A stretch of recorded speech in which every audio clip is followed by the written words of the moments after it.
देखिए सवाल नंबर 5 रिक्त स्थानों की पूर्ति करें। सवाल नंबर ए कहता है कि x डिग्री वाले कोण का पूरक कोण और समपूरक कोण कितना होगा। तो देखिए ए बी सी डी ये 4 सवाल में पूरक कोण और समपूरक कोण के बारे में पूछा है। तो सबसे पहले आपको ये पता होना चाहिए कि पूरक कोण किसे कहते हैं और समपूरक कोण किसे कहते हैं। ठीक है, तो पहले इसके बारे में आप जान लीजिए, उसके बाद इस सवाल को सॉल्व करिएगा। यहाँ देखिए ये नोट्स है, ठीक है, इसमें लिखा हुआ है पूरक। पूरक कोण बोलिए या कोटि पूरक कोण बोलिए या अनुपूरक कोण बोलिए, तीनों एक चीज़ है। यानी कि देखिए यहाँ पे पूरक कोण इसको बोला जाता है कोटि पूरक कोण, कोटि पूरक कोण या अनुपूरक कोण, अनुपूरक कोण। ठीक है, जैसे देखिए शिव भगवान हैं तो शिव भगवान को शंकर भी बोलता है, कभी कभी लोग महादेव भी बोलते हैं। यानी कि एक ही व्यक्ति के अलग अलग नाम हैं। उसी तरह से पूरक कोण के भी कई नाम हैं, जैसे पूरक कोण, कोटि पूरक कोण, अनुपूरक कोण।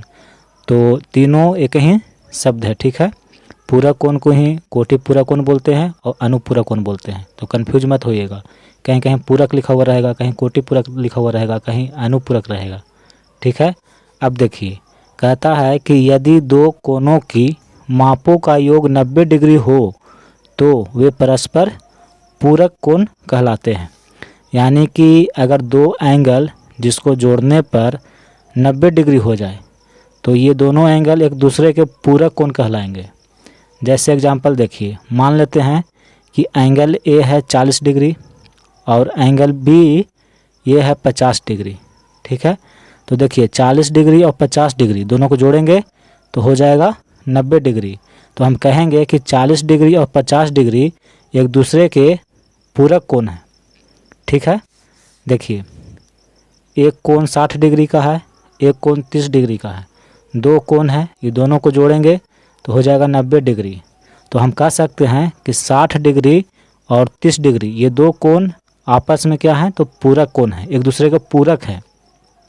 ठीक है, तो अगर आपसे कोई पूछे कि बताइए कि 60 डिग्री जो कोण है इसका पूरक कोण बताइए कितना होगा, तो इसका पूरक होगा 30 डिग्री, क्योंकि 60 में 30 जोड़ देंगे तो 90 हो जाएगा।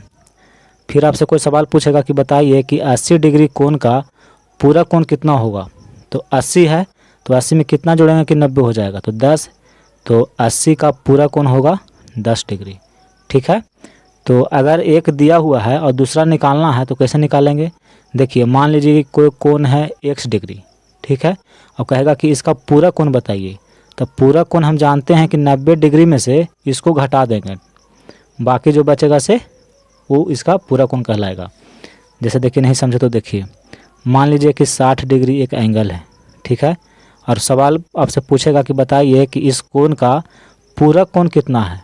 तो हम तो जानते हैं कि दो कोणों को जोड़ने पर 90 डिग्री अगर हो जाता है तो पूरक कोण कहते हैं। तो 60 डिग्री है, यानी कि दूसरा कोण होगा 30 डिग्री, तो 60 और 30 90 हो जाएगा। तो ये 30 डिग्री हुआ कैसे से देखिए, तो हम क्या करते हैं कि 90 डिग्री में ये वाला जो कोण होता है इसको घटा दिया जाता है, तो 90 में 60 घट जाएगा तो 30 डिग्री। ठीक है, इस तरह से निकाला जाता है। तो आप समझ गए कि पूरक कोण किसे कहते हैं। अब देखिए एक होता है समपूरक कोण, इसे ऋजु कोण भी कहते हैं। जैसे पूरक को कोटि पूरक बोलते हैं, उसी तरह से समपूरक को ऋजु कोण भी कभी कभी बोला जाता है। ठीक है, तो देखिए इसका परिभाषा देखिए, यदि दो कोणों की मापों का योग 180 डिग्री हो तो वे परस्पर समपूरक कोण कहलाते हैं। पूरक कोण में दो कोणों को जोड़ने पर 90 डिग्री होता है और समपूरक कोण में क्या है कि दो कोणों को जोड़ने पर 180 डिग्री होना चाहिए, तो वे दो कोण आपस में समपूरक कहलाते हैं। जैसे देखिए 120 डिग्री है, ठीक है, इसका समपूरक कोण कितना होगा, तो 120 में कितना जोड़ देंगे कि 180 हो जाएगा, तो 60, यानी कि 120 डिग्री का समपूरक कोण 60 डिग्री है। ठीक है, तो समझ गए कि पूरक कोण क्या होता है और समपूरक कोण क्या होता है।